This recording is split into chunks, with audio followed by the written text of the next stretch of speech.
rear stable. He's very, and I was going to say he's very aggressive on the way in. Barriers, but he has managed to keep the car going to that car as well, and you always have to hope, as we did with Carlos Sainz too, for the second weekend running as the last driver to complete his first lap in Q3 and goes fourth fastest and continues on his way, takes that high line around the banking. Performance from him. Valtteri Bottas and Lewis Hamilton seem to be the only two that can deny Max Verstappen, who might yet go quicker than his provisional pole time. Guess what? He does. Verstappen's on pole here in Zandvoort. The two championship protagonists battling in qualifying. Hamilton is alongside Max Verstappen on the front. Yes, guys, unbelievable. What a great car today. It was unbelievable. It was just flying. Thank you so much. The two best in the world on the front row of the grid. What a banger of a qualifying that was, first of all. I know. You remember the last video I made? Well, after I was done shooting it, I didn't stop. And then this is how the night ended. I only did it because I told my brother that I would shave my head. Oh. Alright, I'm putting the hat back on so I don't look like such a skinhead. I actually kind of like it though. So qualifying was a banger. First of all, Zandvoort, incredible circuit. I know a lot of people weren't very excited about it because there wasn't a lot of runoff. They think that it's just going to be like Monaco, and obviously we haven't had the actual race yet. We've only had qualifying.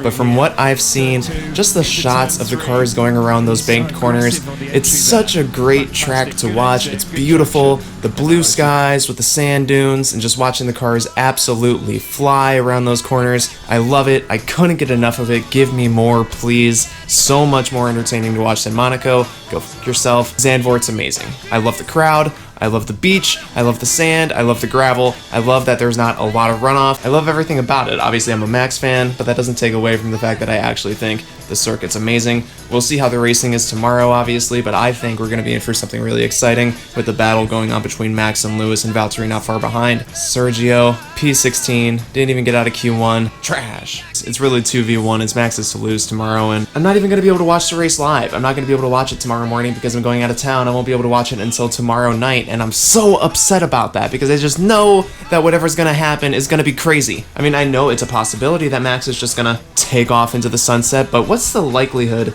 that we finish tomorrow's race without safety cars, without a red flag? Because anytime a car went off track today, it was a red flag. Not a yellow flag, it was straight red flag because there's not a lot of runoff. And so if a car goes off and it gets stuck in one of the walls or it hits one of the barriers, they have to repair that, and because there's no runoff, it has to be a red flag.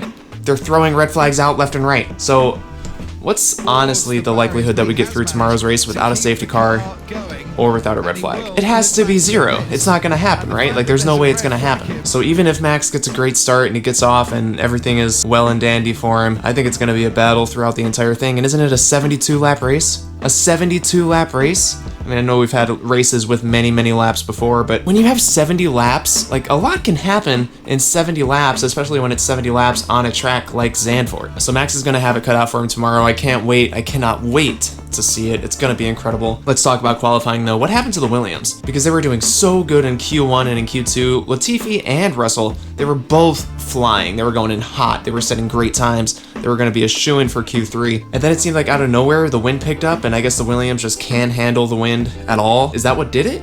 Because it didn't seem like anybody else was having that much trouble. I mean, obviously the Red Bull became more unstable, the Mercedes became more unstable. You could see people in Q3 on their fast laps, they became a lot more twitchy, they had to make a lot more corrections. That was probably the wind that played a big factor in that, but maybe the Williams just can't adapt to those conditions as well as, say, the Mercedes or the Red Bull or the AlphaTauri. But both Williams were doing really, really good. They were performing solid, and then it just went away like that. Just boom, George, red flag. As soon as the session resumes, boom, Latifi, red flag. Thankfully, they're both okay, but it's a shame because I was really looking forward to the Williams being in the fight for an actual race this time, not like last weekend at Spa. And man, the Ferraris were looking quick all time. I mean, Charles obviously fastest lap in Q1, not that that really means anything, but him and Carlos were both up there the entire time throughout the entire qualifying session. And Gasly, another stunning performance from Gasly. How much more does this fool need to do? He deserves nothing but praise. Love my boy Gasly, he's doing incredible. Tsunoda trash, like I always said, most overhyped rookie of all time. And then obviously the fight between Max and Lewis on those last final laps. I mean,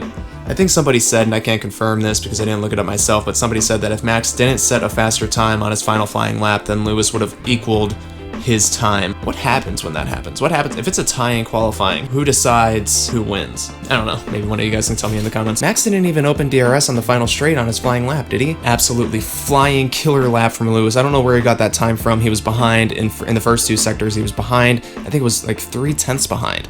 He must have just had a really flying final sector to catch up to Max because, oh, they were close. They cut it really close, and I didn't think it was going to be that close after seeing their first laps in Q3. I thought Max was going to be a couple of tenths clear. I thought it was going to be an easy pole. Good thing Max went out for that other lap instead of faster time, or else we might be talking about something different. Lewis absolutely flying.